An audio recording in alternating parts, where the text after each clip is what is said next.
You are listening to the Car Pro Insider Podcast, episode number 27, where in this episode, we're going to discuss adopting orphan owners into your car sales pipeline. Let's get into it.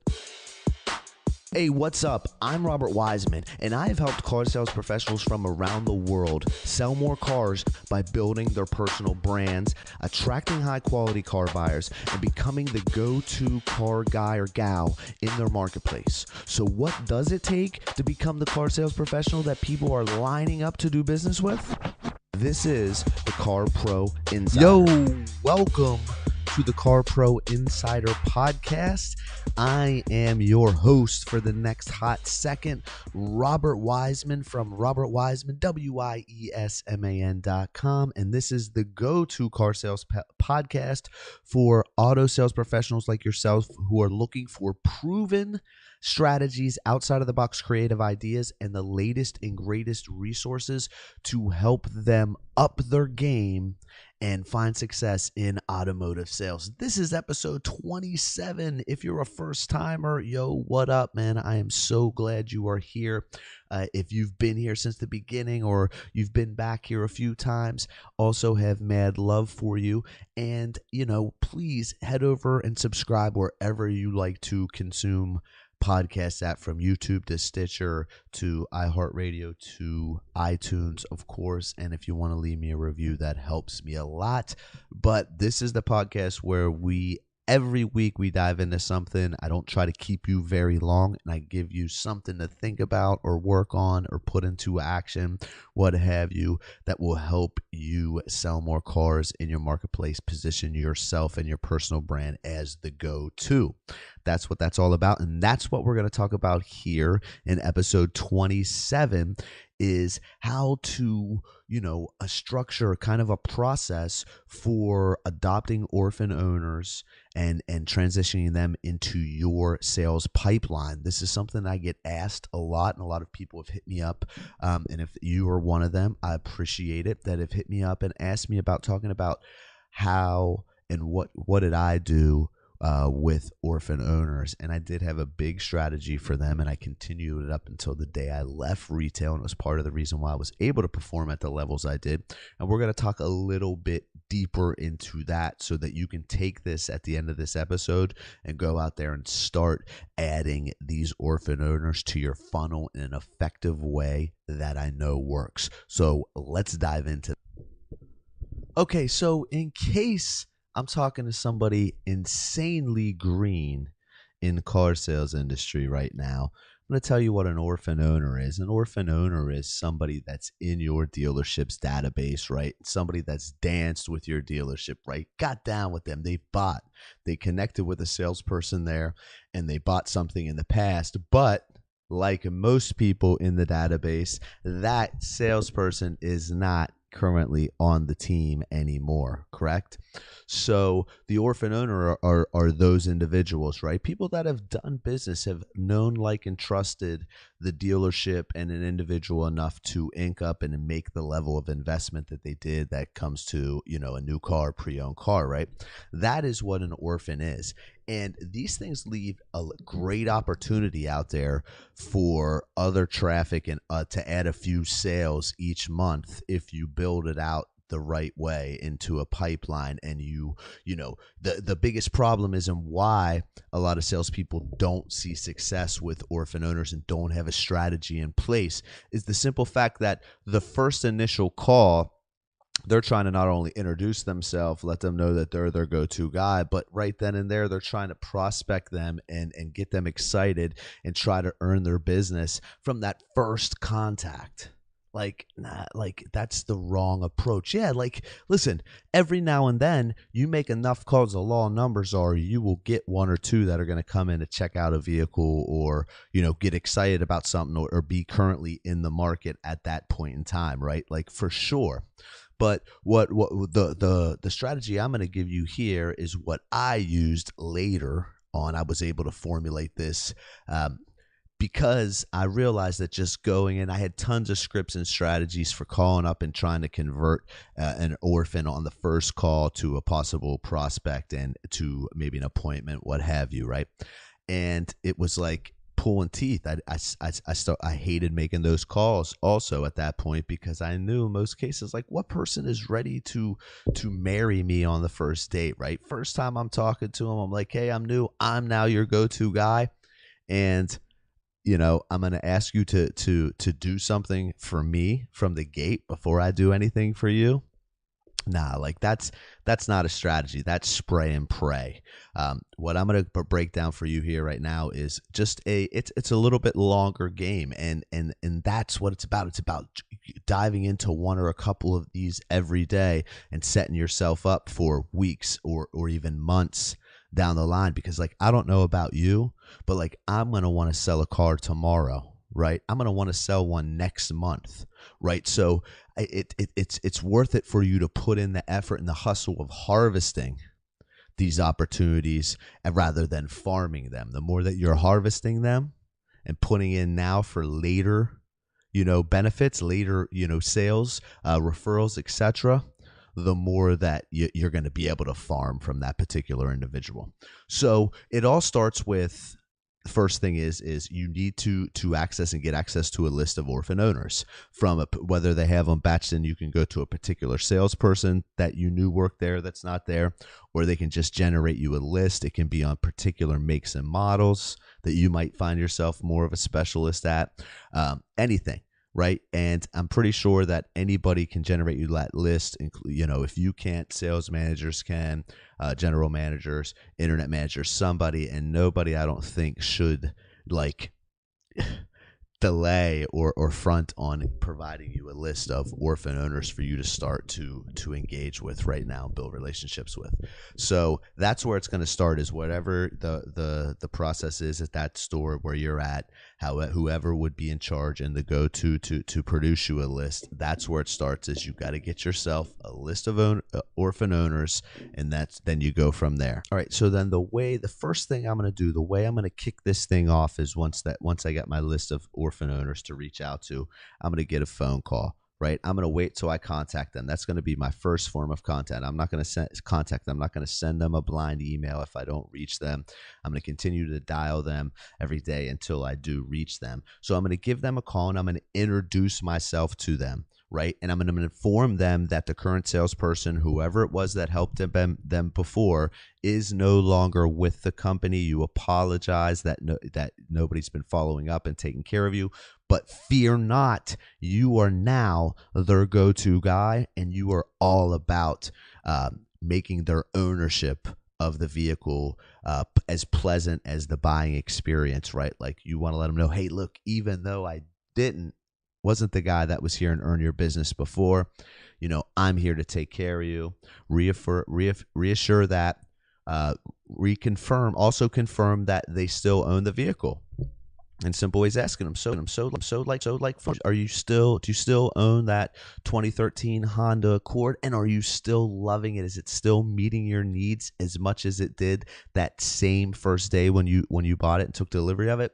Boom, just going into that, and then also confirming their contact information. Now, of course, if that car is not meeting their needs or they hate it right then and there, that's one of the opportunities you need to go in and take that down, because they're not happy with their current solution. So that's an opportunity for you to rub a little salt in that wound and get them excited about an upgrade, or helping them find what is the proper vehicle for them. But if not, which most cases that I've seen, because I've done this hundreds and hundreds and hundreds of times, they will say that they're still happy with it and it still meets their needs. Even if they just don't want to, engage with a salesperson in that manner, which some people are sharp enough to, strategically not do that or say that kind of stuff. So if that's the case, then after they tell you that, you just want to confirm that, this way they still own the vehicle. Then you just want to, confirm that their contact information that you have. Make sure you got a good email. Make sure you got a good mobile. Get work from them if you can. That's where you're going to initiate this contact. You're not going to do any other messaging till them, not no lame-ass letter or an email even, or anything first. You're going to kick this off with that phone call to them. Then directly after that phone call that you get off the phone and you've confirmed that you got a good email from them, you're going to shoot a quick little selfie video at your desk telling them how much you appreciate connecting with them, how great you enjoyed the conversation. Also, you're going to confirm and reaffirm to them you're here for them no matter what. You're their go-to guy. They need anything with service, this and that, to hit you up. And anytime they come in for service, make sure to look you up. You'll be happy to buy them a cup of coffee, chill with them, et cetera, et cetera. So you're going to send a selfie video right after that the same day via email, just thanking them again, reaffirming everything you discussed, making sure that they have your contact information in case they didn't write it down, have that in the email, and just standing out and putting a face to the name. That's what you're going to say. I just wanted to put a face to my name and my voice. So anytime you're in the dealership or anything, and there's anything you need, you know exactly who I am and who you're looking for. So that's how you got to kick things off, is with a phone call, reach out, connect with them, confirm that they still own the vehicle, update their addresses, update their contact information, and then hit them up with a follow-up video just telling them how great it was to meet them and that you've got their back. You're now their go-to guy. Okay, boom. Then after I email the video, either that same day or sometimes even the next day, within a day or so, I had custom postcards created with, a front graphic and a blank back where I could write, put the address and also write a quick handwritten note to somebody.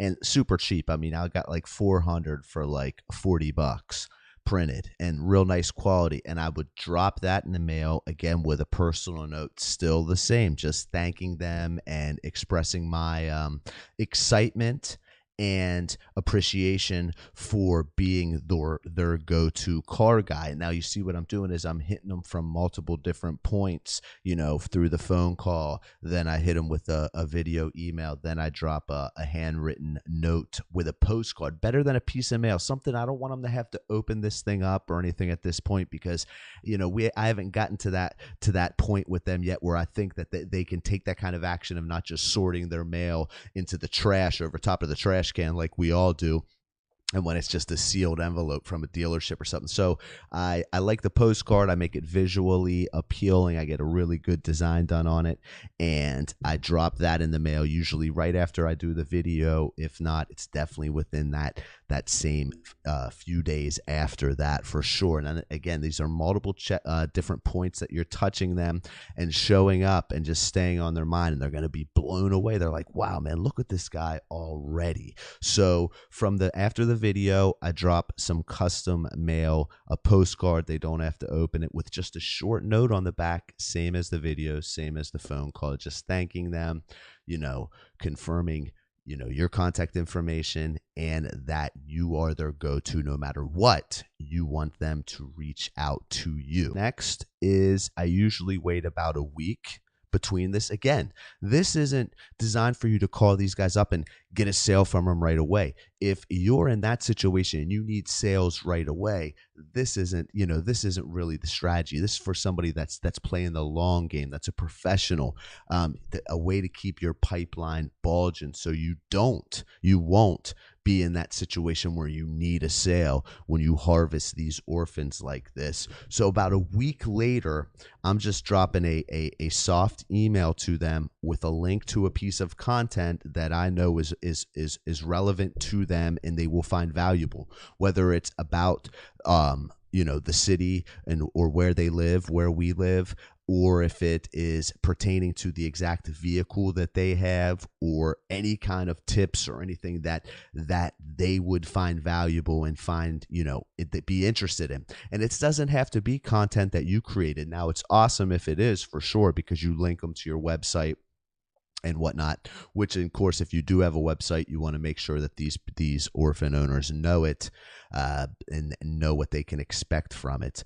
But I want to link them to a piece of content that they will find valuable. Not that I think that they will, but that I know they will, based off of where they live, any interest, anything I've gathered from them through the CRM, through the vehicle they own, or anything. So that's next. About a week later, just touch them with a soft email. I'm not asking these people for nothing yet. I'm just giving.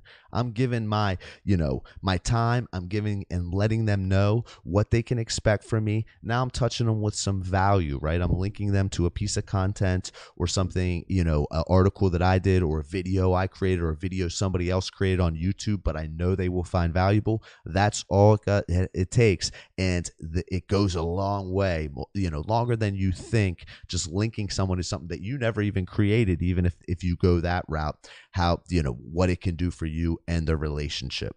Now, before you're panicking or worried, and making sure that you're taking well documented notes of this process, of this little workflow, do not fear. Robert Wiseman, wiesman.com/27. You'll be able to access the steps and kind of this workflow, this process there.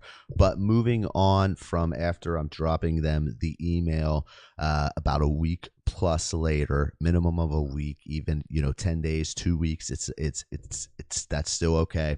And I'm linking them to some content. I am moving into another phone call, possibly a week or a few weeks after that, minimum of a week. And on that call, I'm going to not necessarily prospect or ask or try to sell anything still, but I'm going to pick the household apart a little bit. I'm going to see if I can, look at how many drivers are in the household. A lot of people do this on that initial call. Me, I've had better luck when I push it back a little bit and I make it not on the first time that they're meeting me. Now they've already engaged with me a few times. We've spoken. I hit them with a video email. I dropped some mail on them, and I dropped an email with a link of something of value to them. Following up, I'm going to make sure that they got everything. If I haven't heard from them since, make sure they got the postcards, the emails, the video, whatnot. And then I'm going to go into prospecting the household a bit, but without asking for any deals or business, finding out how many drivers are in the household, who out of those drivers, who would be next to get a new vehicle, right? And even say, no. It doesn't mean like when they're like, well, nobody's next, we're fine. Oh, no, sir, I don't mean right now. I mean a little bit in the future, who's going to be the next driver to get a new car?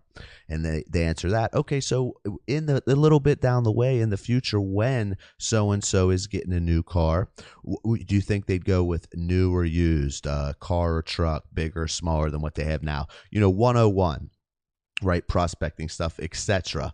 And then you want to close it out after you get that information out of them. Be like, hey, listen, I know you're not in the market now, and I'm not talking about right now. I mean a little bit in the future, a little bit down the road.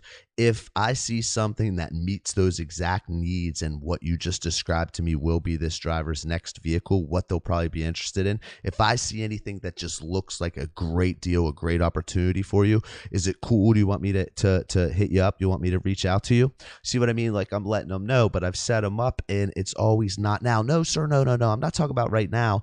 A little bit down the road, getting closer to that time that person's going to be looking for a car. If I see something that jumps out, do you want me to reach out?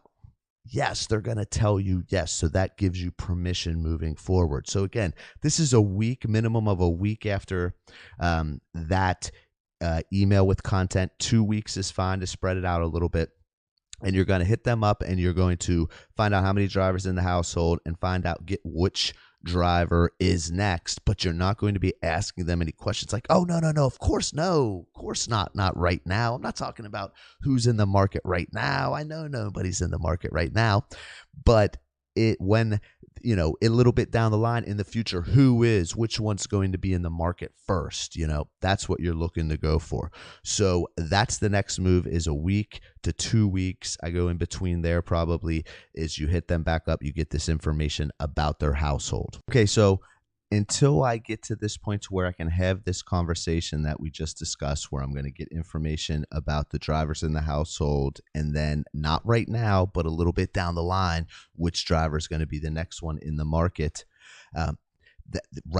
Immediately after I do that, I am going to then send some other mail out. Now, if you have like one of the magnets for a refrigerator or any other kind of swag that you have that could be valuable to them, that your customers like and, is useful to somebody, even though they didn't buy from you, and then also some of your business cards with just a quick note, thanking them about the conversation, and here's this stuff, and here's some cards in case they need anything from you or somebody else does. That's going to be right directly after that. Preferably I just knock it out right after that phone call. That way I keep it scheduled and I don't lose track, right? Again, you want to add and start one of these people from the beginning, like every day, at least one. And one meaning not that you try, but one that you get in touch with and you connect with, and you go through this process up until now. So next is you're going to mail like magnets, business cards, and any other kind of swag that